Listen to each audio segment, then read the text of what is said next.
السلام علیکم ورحمۃ اللہ وبرکاتہ۔ بہت دنوں سے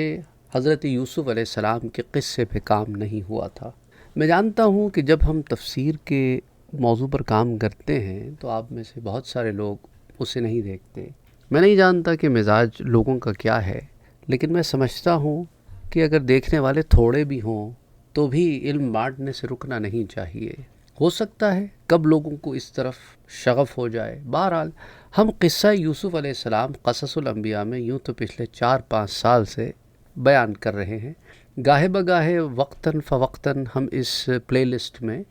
دروس ایڈ کرتے رہتے ہیں۔ ہم قصہ یوسف علیہ السلام ذرا مختلف لے کے چل رہے ہیں کیونکہ اس میں ہم ساتھ ساتھ تفسیر بھی کر رہے ہیں۔ بہرحال آپ لوگوں کا مزاج جو بھی ہو، اللہ سبحانہ و تعالی آسانیاں پیدا فرمائے۔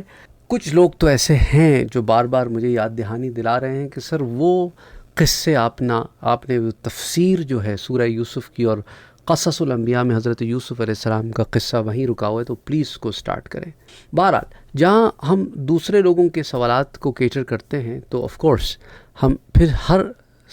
ہر شخص جو اس چینل سے جڑا ہے تو وہ ایکولی امپورٹنٹ ہے ہمارے لیے۔ ہم ویوز کے اوپر سوالات کے جوابات نہیں دیتے۔ بہرحال اللہ سبحانہ و تعالی جو ہے وہ قرآن کریم میں سورہ یوسف کی آیہ نمبر 54 آج ہم ڈسکس کریں گے۔ اس میں ارشاد فرماتا ہے، یہ وہ وقت ہے کہ جب یوسف علیہ السلام جو ہے انہیں کورٹ میں لے کے جایا گیا اور عزیز مصر کی بیوی نے یہ گواہی دی کہ واقعی میں غلطی پر تھی۔ اور اس کے بعد ہم نے پچھلے درس میں نفس امارہ کو ڈسکس کیا تھا، اور اس کے بعد آیا 54 میں اب جب یہ سارا معاملہ ہو گیا اور حضرت یوسف علیہ السلام بے گناہ ہو کر بھی قید میں تھے، تو جب وہاں سے کلیئر ہو گئے اور آپ کی بے گناہی ثابت ہو گئی تو بادشاہ نے کہا وقال الملک، تو بادشاہ نے کہا کہ انہیں میرے پاس لے کر آؤ۔ وقال الملک ائتونی، انہیں میرے پاس لے کے آؤ۔ ائتونی بہ، میرے پاس لے کر آؤ۔ استخلصہ لنفسی، کہ یوسف علیہ السلام تو ایسے پائے کے آدمی ہیں کہ ان کا تو مقام یہ ہونا چاہیے کہ انہیں میں اپنے لیے مخصوص رکھوں گا، اپنے لیے خاص رکھوں گا، وہ میرے ایڈوائزر ہوں گے کہ ایسا ہیرا ہمارے قید خانے میں اور ہمیں خبر ہی کوئی نہیں۔ فلما کلمہ، تو جب بادشاہ نے ان سے گفتگو کی تو کہا کہ اے یوسف، قال انک الیوم لدینا مکین امین، آپ آج سے ہمارے نزدیک مقتدر اور امانت دار ہیں۔ یعنی ہم نے آپ کو صاحب اقتدار بھی بنانا ہے اور ہم نے آپ کو امانت دار بھی بنانا ہے۔ یعنی کہ کہنے کا مقصد یہ ہے کہ آپ ایک ایسے شخص ہیں جو واقعی اتھارٹیو بھی ہیں اور سچے بھی ہیں اور ٹرسٹ وردی بھی ہیں، اور امانت دی جائے تو اس کے خیال رکھنے والے بھی ہیں۔ آئیے اب اس ارشاد باری تعالیٰ کے اوپر ذرا گفتگو کر لیتے ہیں کچھ نکات پر، کہ بادشاہ کا حضرت یوسف علیہ السلام کو اپنے پاس بلانے کے ضمن میں امام طبری لکھتے ہیں، امام ابو جعفر محمد بن جریر طبری، وہ لکھتے ہیں کہ بادشاہ سے مراد ہے یہاں مصر کا بادشاہ، اور امام ابن اسحاق کہتے ہیں اس کا نام تھا الولید بن الریان۔ یہ جامع البیان کی والیوم نمبر 13 میں پیج 6 پر موجود ہے۔ لیکن امام رازی جو ہے وہ اس سے اختلاف رائے رکھتے ہیں۔ وہ کہتے ہیں کہ اس میں اختلاف ہے کہ بادشاہ سے کون مراد ہے۔ بعض کہتے ہیں کہ اس سے مراد عزیز مصر ہے، پوٹیفر، جس کا نام آتا ہے ببلیکل نیریٹو میں، یعنی بادشاہ کا وزیر، اور بعض کہتے ہیں کہ نہیں اس سے مراد بادشاہ ہی ہے، یعنی کہ الولید بن ریان، یعنی ولید جو الریان کا بیٹا ہے۔ اچھا، وہ کہتے ہیں اس پر دلیل کیا ہے؟ وہ دلیل یہ ہے، امام رازی کہتے ہیں کہ جو یہ کہتے ہیں کہ وہ بادشاہ الولید ہی تھا، وہ کہتے ہیں کہ بادشاہ نے کہا کہ میں اس کو اپنے لیے مخصوص رکھوں گا۔ اگر بات عزیز مصر کی ہوتی تو قرآن عزیز مصر کا لفظ استعمال کرتا، جیسے کہ پہلے سورہ یوسف میں استعمال ہوا، اور جہاں بادشاہ کا نام آیا، بادشاہ کا ذکر آیا تو ملک کا لفظ استعمال ہوا، تو یہاں پر بھی الملک ہی کا لفظ استعمال ہوا، یعنی ہم اس خاص بادشاہ کے بارے میں بات کر رہے ہیں کہ جس سے متعلق یہ ساری گفت و شنید جو ہے وہ سامنے آتی ہے۔ بہرحال تو اس ضمن میں یوسف علیہ السلام کے لیے یہ مصر کا جو مخصوص کرنے کا معاملہ ہے، وہ یہی بات صحیح معلوم ہوتی ہے کہ یہ بادشاہ ہی ہے جو اتنے ہائر لیول کے اوپر یہ کام کر سکتا ہے. اور اس سے معلوم کیا ہوتا ہے کہ آیت جو ہے الملک سے مراد بادشاہ. امام رازی نے یہی کنسنسس دیا ہے, اختلاف رائے پیش بھی کی اور اپنا کنسنسس بھی دے دیا. بہرحال حضرت یوسف علیہ السلام جب قید میں تھے تو ان کے پاس حضرت جبرائیل علیہ السلام آئے اور کہا کہ دعا کیجئے اے اللہ میرے لیے کشادگی اور قید سے نکلنے کی راہ پیدا کر دے. تو حضرت یوسف علیہ السلام نے یہ معاملہ کہا اور کہا کہ مجھے وہاں سے رزق عطا فرما جہاں سے مجھے گمان بھی نہ ہو. کتنی خوبصورت دعا ہے. ہمیں بھی چاہیے کہ ہم اپنی زندگیوں میں اس دعا کو شامل کریں. کیا ہے کہ اے اللہ میرے لیے کشادگی پیدا فرما. اچھا, قید سے نکلنے کی راہ پیدا کر دے تو یوسف علیہ السلام کا کانٹیکس تھا. ہم اس کو یوں بھی کہہ سکتے ہیں کہ اللہ غم سے نکلنے کی راہ پیدا کر دے, تکلیف سے نکلنے کی راہ پیدا کر دے, بیماری سے نکلنے کی راہ پیدا کر دے. جو مسئلہ ہے اسے ڈسکس کریں اور مجھے وہاں سے رزق عطا فرما جہاں سے مجھے گمان بھی نہ ہو. اچھا, اللہ سبحانہ و تعالیٰ نے حضرت یوسف علیہ السلام کی دعا قبول فرمائی اور ان کے لیے قید سے رہائی کا سبب پیدا فرما دیا. اور قرآن مجید میں اللہ فرماتا ہے اور جو اللہ سے ڈرتا ہے وَمَن يَتَّقِ اللَّهَ يَجْعَلْ لَهُ مَخْرَجًا, اللہ اس کے لیے نجات کی راہ پیدا کر دیتا ہے اور اسے وہاں سے رزق دیتا ہے جہاں سے اسے ملنے کا گمان بھی نہیں ہوتا. تو سورۃ الطلاق کی آیہ نمبر 3 آپ نے دیکھنی ہے جس میں اللہ کیا فرماتا ہے وَمَن يَتَوَكَّلْ عَلَى اللَّهِ, جو اللہ پر توکل کرتا ہے فَهُوَ حَسْبُهُ, تو اللہ سبحانہ و تعالیٰ اس کے لیے کافی ہے. حضرت یوسف علیہ السلام سے بادشاہ کیوں اتنا متاثر ہوا, یہ بھی سوال ذہن میں آتا ہے. کیا وجہ تھی کہ بادشاہ اتنا متاثر ہوا؟ تو بادشاہ جو حضرت یوسف علیہ السلام کا بہت زیادہ معتقد ہو گیا تھا اور ان کو اپنے لیے مخصوص کرنا چاہتا تھا, اس کی علماء نے کچھ وجوہات بیان کی ہیں. وہ کہتے ہیں کہ دیکھو, ایک یہ بات تھی کہ بادشاہ حضرت یوسف علیہ السلام کے علم سے بہت متاثر ہوا تھا, کیونکہ جب بادشاہ کی خواب کی تعبیر سے اس کے تمام ارکان, جو اس کے کورٹ میں اتنے بڑے بڑے لوگ موجود تھے, اتنے دانا لوگ موجود تھے, جب وہ عاجز ہو گئے اور ساتھ کہنے لگے تو خام خیالی ہے, آپ کی پریشان خیالی ہے, اس میں کوئی ایسی بات نہیں ہے, یہ تو خواب کی بات ہے. تو بہرحال تو اس وقت حضرت یوسف علیہ السلام نے قید خانے سے اسے جواب دیا اور اس کی پریشانی کو دور کیا, اور یہی نہیں کہ اس کو صرف خواب کی تعبیر بتائی بلکہ اس کی قوم پر جو مصیبت آنے والی تھی اس کو دور کرنے کا طریقہ بھی بتا دیا. تو ایک بادشاہ کے لیے, ایک لیڈر کے لیے اس کی قوم کی بہت امپورٹنس ہوتی ہے, اور جو اس کی قوم کے لیے اتنی سنسیئرٹی سے سلوشن بتائے اور بغیر کسی اجر کے, بغیر کسی جو ہے ریٹرن کے, تو وہ کتنا خوبصورت اور پایہ والا شخص ہوگا. اور حضرت یوسف علیہ السلام, ایک اور ریزن علماء یہ بتاتے ہیں کہ دیکھو حضرت یوسف علیہ السلام کے صبر اور ضبط سے بھی وہ بہت متاثر ہوا تھا, کیونکہ جب اس نے حضرت یوسف علیہ السلام کی رہائی کا حکم بھیجا تو حضرت یوسف علیہ السلام نے اس وقت تک قید خانے سے نکلنے سے انکار کر دیا جب تک انہیں ان تمام الزاموں اور تہمتوں سے بری نہ کر دیا جائے. حالانکہ حضرت یوسف جانتے ہیں کہ آپ نے کوئی غلط کام نہیں کیا, لیکن چاہتے ہیں کہ کورٹ سسٹم میں آپ کا نام کلیئر ہو جائے تاکہ جب آپ باہر آئیں تو کوئی یہ نہ کہے کہ بھائی یہ تو سزا بھگت رہے تھے, انہوں نے یہ کیا اور وہ کیا, اور بادشاہ کو ایک چیز کے آنسر بتا دیا تو بادشاہ نے باہر نکال دیا. ایسی کوئی نیگیٹو سٹیٹمنٹ انہیں اپنی ذات کے ساتھ نہیں چاہیے تھی. یہ بڑے باکردار اور بڑے صبر کے ساتھ اندر رہے یہاں تک کہ کلیئر ہوئے. اور ایک اور بات علماء یہ بیان کرتے ہیں کہ دیکھو حضرت یوسف علیہ السلام کے ادب اور احترام اور ان کی پردہ پوشی کی صفت سے وہ بہت متاثر ہوا, کیونکہ انہوں نے عزیز مصر کی بیوی کا نام نہیں لیا جو بادشاہ کی ریلیٹو تھی, بلکہ انہوں نے صرف یہ کہا کہ ان عورتوں کا کیا حال ہے جنہوں نے اپنے ہاتھ کاٹ لیے تھے. سورہ یوسف میں ہی آتا ہے نا. حالانکہ ان کی غرض تو عزیز مصر کی بیوی کا حال معلوم کرنا تھا جس نے آپ پر تہمت لگائی تھی, لیکن آپ نے اس کا پردہ رکھا اور باقی عورتوں کا ذکر کیا, جبکہ باقی عورتوں سے بھی آپ کا واسطہ عزیز مصر کی بیوی کی وجہ سے بڑا تھا, اور آپ اسی کی تہمت اور الزام کی وجہ سے اس قید میں گرفتار ہوئے تھے, اور یہ آپ کا نہایت درجے کا ظرف اور حوصلہ تھا.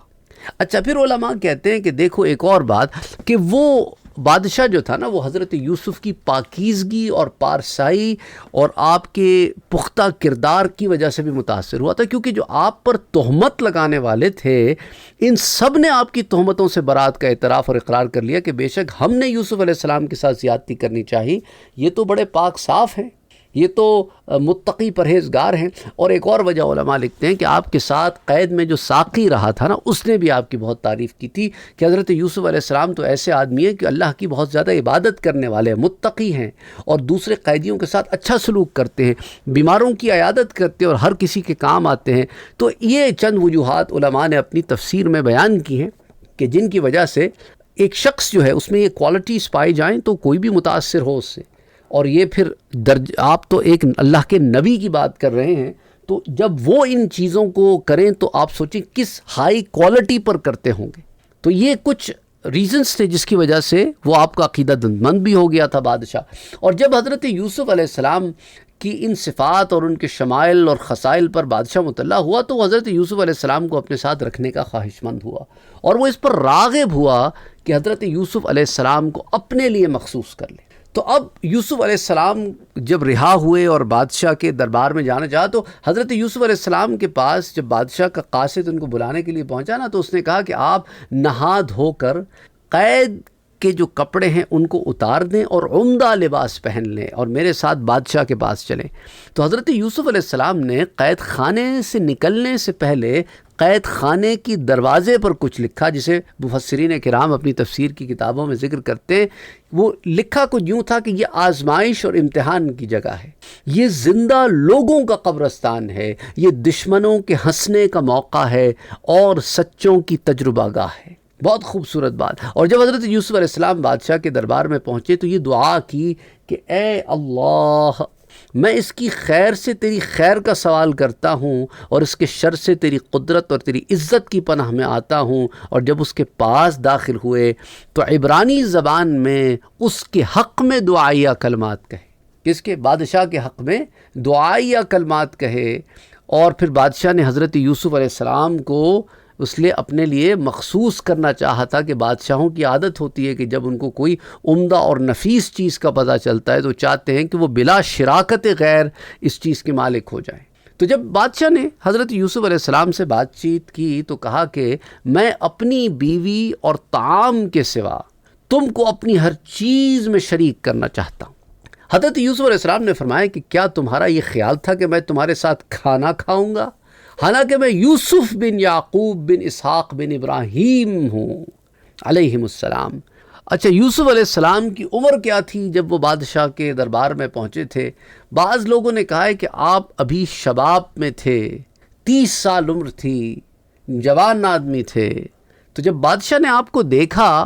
تو کہا کہ اچھا یہ وہ آدمی ہے نا جس نے میرے خواب کی تعبیر بتائی تھی، حالانکہ بڑے بڑے جادوگر اور کاہن اس کی تعبیر بتانے سے عاجز رہے تھے۔ پھر بادشاہ نے فرمائش کی کہ حضرت یوسف علیہ السلام اس کے سامنے بالمشافہ خواب کی تعبیر بیان کریں۔ تو پھر یوسف علیہ السلام نے پہلے تو وہ خواب بیان کیا تاکہ بات واضح ہو جائے کہ کس خواب کی تعبیر بیان کر رہے ہیں، اور اس کے بعد اس کی تعبیر بیان فرمائی۔ اور بادشاہ کے سامنے جب یوسف علیہ السلام آئے اور یہ سارا معاملہ ہوا نا تو یوسف علیہ السلام نے فرمایا کہ اے بادشاہ، تم نے خواب میں دیکھا ہے کہ 7 بہت حسین و جمیل اور موٹی تازی گائیں ہیں جو بہت خوشنما اور بھری معلوم ہوتی ہیں، اور ان کے بچے ان کا دودھ پی رہے تھے۔ وہ دریائے نیل سے نکل کر کنارے پر آئیں، یعنی وہ تفصیلات حضرت یوسف علیہ السلام نے بتائیں کہ گویا بادشاہ کے ساتھ کھڑے یہ منظر خود دیکھ رہے ہوں۔ پھر کہتے ہیں کہ جس وقت آپ یہ حسین منظر دیکھ کر خوش ہو رہے تھے، اچانک دریا کا پانی زمین میں دھنس گیا اور اس کی کیچڑ میں سے 7 دبلی پتلی گائیں نمودار ہوئیں۔ ان کے بال بکھرے ہوئے اور غبار آلود تھے، ان کے پیٹ سکڑے ہوئے تھے، ان کے ساتھ ان کے دودھ پینے والے بچے نہیں تھے، ان کے لمبے لمبے دانت اور داڑیں تھیں، کتے کی طرح ان کے پنجے تھے اور درندوں کی طرح ان کی سونڈ تھی۔ وہ ان موٹی تازی گایوں پر حملہ آور ہوئیں اور دیکھتے ہی دیکھتے انہوں نے درندوں کی طرح ان کو چیر پھاڑ ڈالا اور ان کا گوشت کھا گئیں اور ان کی کھال کے ٹکڑے ٹکڑے کر دیے اور ان کی ہڈیوں کو ریزہ ریزہ کر دیا۔ آپ یہ منظر دیکھ کر اس پر بہت تعجب کر رہے تھے کہ یہ دبلی پتلی گائیں کس طرح ان موٹی تازی گایوں پر غالب آ گئیں، اور ان گایوں کو کھانے کے باوجود ان دبلی پتلی گایوں کی جسامت پہ کوئی فرق بھی نہیں پڑا، کوئی اضافہ بھی نہیں ہوا۔ پھر اچانک آپ کیا دیکھتے ہیں کہ 7 تر و تازہ اور سرسبز خوشے دیکھتے ہیں آپ، جو دانوں اور پانی سے بھرے ہوئے تھے، اور اسی کھیت میں دوسری جانب 7 خشک خوشے بھی دیکھتے ہیں، وہ سرسبز نہ تھے اور ان پہ دانہ اور پانی بھی نہ تھا، ان کی جڑیں کیچڑ اور پانی تھیں۔ جس وقت آپ دل میں یہ سوچ رہے تھے کہ یہ کیسا منظر ہے کہ ایک طرف تو سرسبز اور پھلدار خوشے ہیں اور دوسری طرف سیاہ اور خشک خوشے ہیں، اور دونوں ایک ہی کھیت میں ہیں اور ان کی جڑیں پانی میں ہیں، جب تیز ہوا چلتی تو سیاہ اور خشک پودوں کے پتے اڑ کر سرسبز پودوں پر جا کر گر جاتے، تو پھر ان میں آگ لگ جاتی اور وہ جل کر سیاہ ہو جاتے۔ پھر اے بادشاہ، آپ خوف کے عالم میں بیدار ہو گئے۔ پھر بادشاہ نے کہا، اللہ کی قسم، یہ تو بہت عجیب و غریب خواب تھا، اور جس طرح آپ نے اس کی منظر کشی کی ہے وہ بہت ہی دل فریب ہے۔ تو اے سچ بولنے والے، اے صدیق، آپ ہی بتا دیں اس کی خواب کی تعبیر بھی۔ حضرت یوسف علیہ السلام نے کہا کہ میری رائے یہ ہے کہ خوشحالی کے ان سرسبز سالوں میں آپ غلے کو جمع کر لیں، اور ان سالوں میں زیادہ سے زیادہ گندم کاشت کریں، کیونکہ ان سالوں میں اگر آپ نے پتھر اور بجری میں بھی گندم بویا تو اللہ کی قدرت سے وہاں پہ بھی گندم اگائے گی، اور اللہ ان میں بہت زیادہ برکت عطا فرمائے گا۔ پھر آپ گندم کو ان کے خوشوں میں رہنے دیں، یعنی اس کو شیل میں سے نہ نکالیں، اور ان کو گوداموں میں ذخیرہ کریں۔ پس اس گندم کا بھوسا جانوروں کے چارے میں استعمال ہوگا، اور گندم لوگوں کی خوراک بنے گی۔ پھر جس گندم کا آپ ذخیرہ کریں گے وہ مصر اور اس کے آس پاس کے علاقوں کے لیے کافی ہوگی، اور دور دراز سے سفر کر کے لوگ آپ کے پاس گندم لینے آئیں گے، اور اس کو فروخت کرنے سے آپ کے پاس مال اور دولت کا اتنا بڑا خزانہ جمع ہو جائے گا جو آپ سے پہلے کسی کے پاس نہیں تھا۔ پھر بادشاہ نے کہا کہ میرے اس کام کی نگرانی اور اس کا انتظام کون کرے گا؟ اگر میں شہر کی تمام لوگوں کو بھی اکٹھا کر لوں تو وہ اس کام کو اچھی طریقے سے نہیں کر سکیں گے، اور ان سے ایمانداری اور دیانتداری کی بھی توقع نہیں ہے۔ تب حضرت یوسف علیہ السلام نے کہا کہ اچھا، پھر آپ مجھے اپنے ملک کے خزانوں کا امیر مقرر فرما دیں۔ قال جعلنی علی خزائن الارض۔ اب اس میں آپ 2-3 باتوں کو غور کریں کہ یوسف علیہ السلام نے نہ صرف یہ بتایا کہ خواب کی تعبیر کیا ہے، بلکہ مسئلے کا حل بھی یوں بیان فرمایا کہ اس سے نکلا کیسے جا سکتا ہے، اور یہ بھی بتایا کہ اللہ نے انہیں فارمنگ کی ایک فراست بھی عطا فرمائی ہے کہ گندم کو اگر اس کے خوشوں میں رکھا جائے، کئی سال رکھا جائے تو بھی خراب نہیں ہوتا، اس کی پریزرویشن اس کی نیچرل انوائرمنٹ میں ہے۔ پھر آپ 7 سال تک غلہ جمع کریں، 7 سال کا غلہ نہیں سڑے گا، اس کو پھر اسی طرح استعمال کریں کہ جو پہلے سٹور کیا تھا وہ پہلے یوز کریں، جو آخر میں سٹور کیا تھا اسے آخر میں یوز کریں، اور اپنی ضرورت کے جتنا تو یوز کر لیں اور باقی اسے رہنے دیں۔ اچھا، اور جو رہنے دیں گے نا، اس میں انسانوں اور جانوروں دونوں کے لیے اللہ کی طرف سے انتظام ہے کہ اس کے اندر سے جو گندم نکلے گی وہ تو انسان کھا لیں گے، اور اس کے علاوہ جو اوپر کا چھلکا ہے اور باقی چیزیں ہیں وہ ہم انسانوں کے جانوروں کی خوراک بنے گی، تو یوں نہ جانوروں پر قحط آئے گا نہ انسانوں پر۔ اچھا، پھر ساتھ ہی ساتھ یہ وہ زمانہ آئے گا کہ گرد و نواح کے علاقوں میں، آس پاس کے علاقوں میں لوگوں کے پاس جو ہے قحط سالی ہوگی، فیمن آیا ہوا ہوگا، تو ایک ہی جگہ ہوگی جہاں سے انہیں کھانا مل سکتا ہوگا، اور وہ ہوگا مصر۔ وہ یہاں آئیں گے اور آپ خود طے کریں کہ کس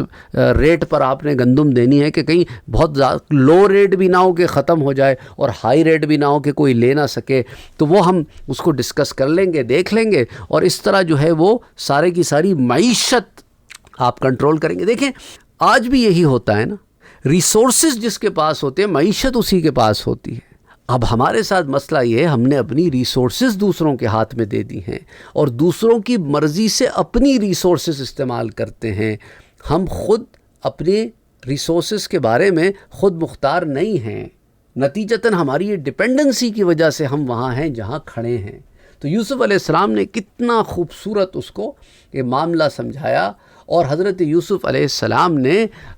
بادشاہ کو خواب کی تعبیر اور قحط کے مشکل حالات کا حل بتایا، تو بادشاہ نے کہا کہ اے یوسف، آپ آج سے ہمارے نزدیک ایک امانت دار آدمی ہیں اور بہت ہی زیادہ اقتدار والے آدمی ہیں، اور ایک جامع کلمہ ہے جو تمام فضائل اور مناقب کو شامل ہے، کہ اس نے کہا کہ آپ جو ہیں کیا ہیں، مکین امین ہیں۔ تو مکین بیسکلی وہ شخص ہوتا ہے جس کے پاس قدرت اور علم دونوں ہو، کیونکہ قدرت سے وہ حسب منشا تصرف کر سکے گا، اور علم کے ذریعے سے اس کو معلوم ہوگا کہ کون سا کام کرنا چاہیے اور کون سا کام نہیں کرنا چاہیے۔ اور جو شخص امانت دار ہوگا وہ اسی کام کو کرے گا جس کا کرنا حکمت اور مصلحت کے مطابق ہوگا، نہ کہ وہ کام جو صرف اپنی خواہش کو پورا کرنے کے لیے ہو۔ خواہ میں کوئی حکمت اور مصلحت ہو یا نہ ہو، تو خلاصہ یہ ہے کہ بادشاہ نے کہا کہ آپ ہمارے نزدیک ایسے شخص ہیں جو ہمارے ملک میں اپنے علم اور قدرت سے حکمت اور مصلحت کے مطابق جو ہے وہ تصرف کریں۔ تو یہ میں نے آپ کے سامنے جو تفسیر بیان کی ہے اس آیہ مبارکہ کی، اس میں ہم نے تفسیر کبیر کی جلد 6 صفحہ 470 سے 472، اسی طرح الجامع احکام القرآن کی جز نمبر 9 صفحہ 184 سے 185، اور روح المعانی کی جز نمبر 13 صفحہ 8 اور 9 سے استفادہ حاصل کر کے آپ کے سامنے اسے رکھا ہے۔ انشاءاللہ تعالی زندگی باقی تو بات باقی، وما علینا الا البلاغ۔